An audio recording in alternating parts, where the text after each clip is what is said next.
Good morning, everyone. Bonjour à tous. Je déclare ouverte la session annuelle de l'Assemblée parlementaire de l'OTAN.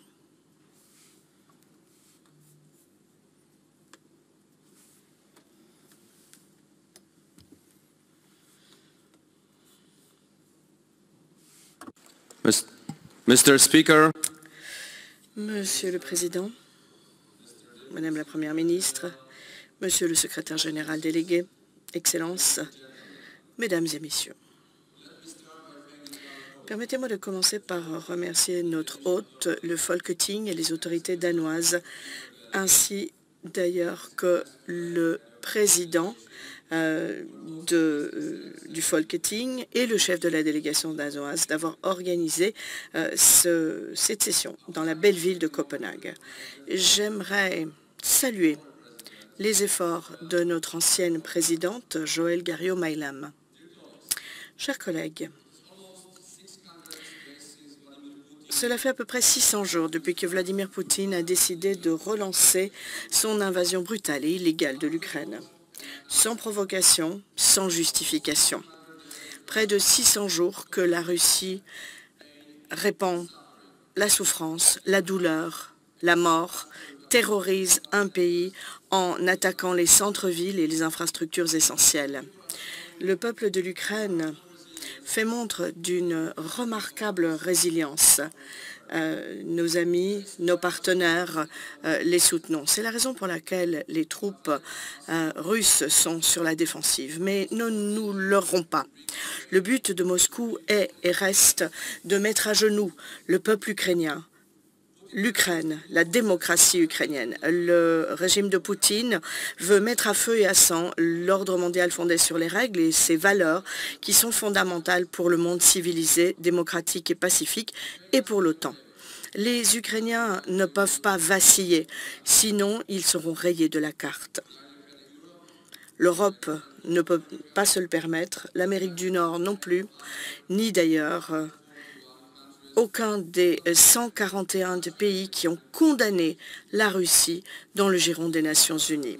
Bien au contraire, nous devons à nouveau réaffirmer notre soutien le plus ferme à l'Ukraine, à sa démocratie, à son indépendance, à sa souveraineté, à son droit à l'autodétermination et à la légitime défense. Notre Assemblée a communiquer des messages forts. J'ai eu l'honneur d'être rapporteur pour les deux très importantes déclarations adoptées en mai de l'année dernière et de cette année. Et cet après-midi, je présenterai encore une autre résolution se concentrant sur la reconstruction de l'Ukraine. Nous devons continuer à faire pression sur la Russie par le biais de sanctions qui paralysent la Russie. Nous devons tenir le régime russe et ses co-agresseurs pour directement responsables de la situation. Tous les crimes devront être punis. Nous devons mettre les bouchées doubles, nous devons accélérer notre soutien aussi longtemps que cela sera nécessaire pour que l'Ukraine puisse remporter la victoire. Nous devons aider l'Ukraine à reconstruire ce pays, à devenir membre de l'Union européenne et de l'OTAN. Le Danemark est l'un des pays qui a été fer de lance, avec une assistance militaire et non militaire. Et cet été, le Danemark, avec d'autres alliés, a pris la direction de la coalition des F-16. La formation des pilotes a commencé il y a tout juste quelques jours et j'espère que très bientôt, les F-16 commenceront à être livrés à l'Ukraine. L'OTAN prend également des mesures. Au sommet du Vilnius, au mois de juillet, les leaders des pays alliés ont étendu le soutien pratique et financier. Ici, à Copenhague, nous avons nous-mêmes pris des engagements fermes de soutien à l'Ukraine. Avec la délégation ukrainienne, nous avons décidé de prendre des mesures concrètes supplémentaires pour soutenir l'Ukraine et le Parlement ukrainien par le Fonds spécial pour la démocratie ukrainienne. Par l'élargissement de la coopération avec la Verkhovna Rada, j'espère que lorsque les conditions le permettront et lorsque les alliés pourront inviter l'Ukraine, l'Ukraine décidera de rejoindre l'Alliance. Je remercie la délégation ukrainienne d'être parmi nous. Nos échanges avec vous sont essentiels. Vous êtes chez vous, à l'OTAN au sein de l'Assemblée parlementaire. Et c'est notre travail de faire en sorte que vous y accédiez.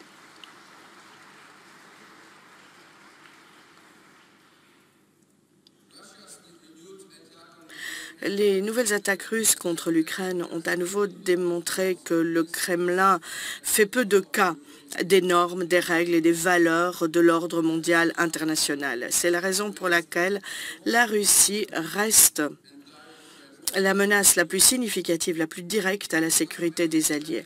L'OTAN doit faire face à cette menace avec détermination, unité et inébranlable engagement à défendre chaque centimètre carré de son territoire dans le cadre de l'article 5. Notre défense, notre dissuasion doivent rester solides comme le roc. De l'Atlantique à l'Arctique, sur le flanc Est et en mer Méditerranée. À nouveau, je salue le Danemark, dont les nombreuses contributions en Lettonie, en Estonie, au Kosovo et en Irak sont essentielles. Mon pays, la Pologne, prend également sa part de ce fardeau. Nous sommes profondément engagés à soutenir l'Alliance et le lien transatlantique et nous sommes extrêmement attachés aux droits des pays à déterminer leur propre chemin. Nous serons l'allié avec 3,9% du PIB consacré à la défense qui dépense le plus pour la défense. Nous sommes en train d'acheter des F-35, des HIMARS, des lance-roquettes, des systèmes d'artillerie, des obusiers et d'autres équipements de pointe. À Vilnius, l'OTAN a décidé d'adopter de nouveaux plans de défense, les plus complets depuis la fin de la guerre froide. Je salue tout particulièrement l'engagement à avoir des forces robustes en place le long du flanc Est, prêtes au combat. Je salue également le nouveau plan d'action pour l'industrie de production de défense qui nous permettra de relancer des industries de défense florissantes et qui nous permettra de rencontrer le minimum de 2% du PIB à la défense qui est crucial. Notre Assemblée appelle à ce que l'on respecte ces mesures, pas uniquement parce que la menace russe est sérieuse et grave, mais aussi parce que nous avons des défis et des menaces aux quatre coins de l'Alliance et tout domaine confondu. Le terrorisme, dans toutes ses formes et manifestations, reste la menace asymétrique la plus importante qui pèse sur nous. Il faut la contrer avec force et aider nos partenaires qui font face à cette menace. Dimanche dernier, le ministère des Affaires étrangères turc, juste avant l'ouverture de la session du Parlement, a été ciblé par une attaque terroriste. Il faut se battre contre des actes aussi terribles. Et il y a tout juste 2 jours, notre partenaire Israël a vécu une attaque terrible du Hamas et de ses affiliés terroristes. Notre bureau a vivement condamné ces attaques et les horreurs qui ont été perpétrées contre le peuple israélien. C'est un nouveau niveau de terrorisme de masse et de violence sans discrimination contre les Israéliens. Nos pensées vont aux victimes innocentes. Nous sommes aux côtés d'Israël et nous sommes en pleine et entière solidarité. Le droit à Israël, au terme du droit international de se défendre, est indéniable. Merci. Chers collègues, nous devons également travailler pour renforcer la stabilité dans notre voisinage en coopération avec l'Union européenne et en appui de nos partenaires les plus à risque. Nous devons continuer à nous concentrer sur les Balkans occidentaux, continuer à soutenir le progrès et la désescalade entre Belgrade et Pristina.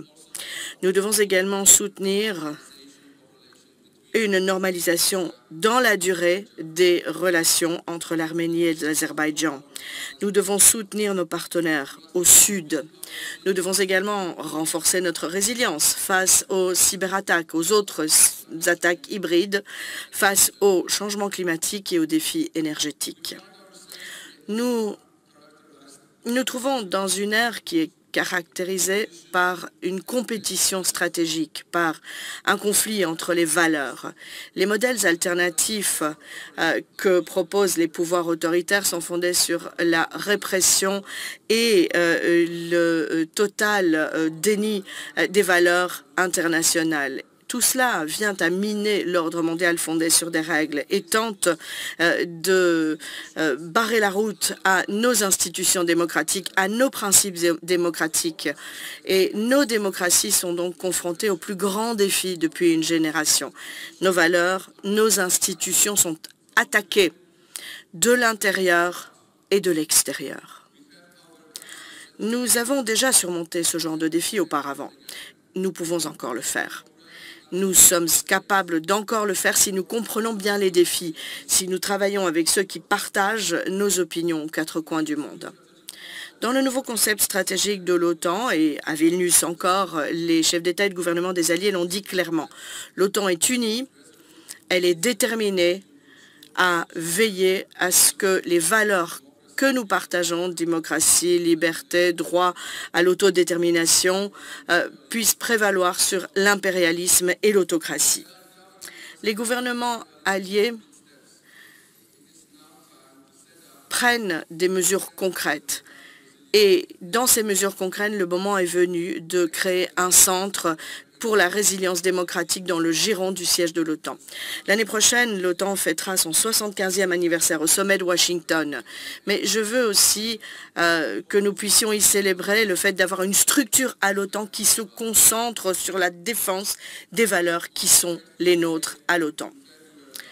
Dans ce terrible jour de février de l'année dernière, la Finlande et la Suède ont compris que nos frontières, que lorsque nos frontières sont menacées, il est important d'avoir des alliés pour se défendre contre les menaces. À la dernière session au Luxembourg, nous avons pu accueillir la Finlande en tant que 31e membre.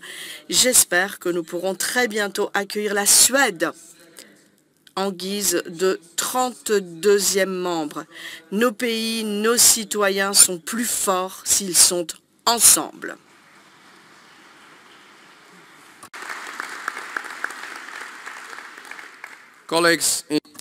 Chers collègues, je terminerai en rappelant pourquoi notre Assemblée a été fondée il y a près de 70 ans, pour donner vie au préambule et à l'article 2 du traité de Washington, pour aider à préserver la démocratie, les libertés individuelles et l'état de droit, et pour renforcer nos institutions libres.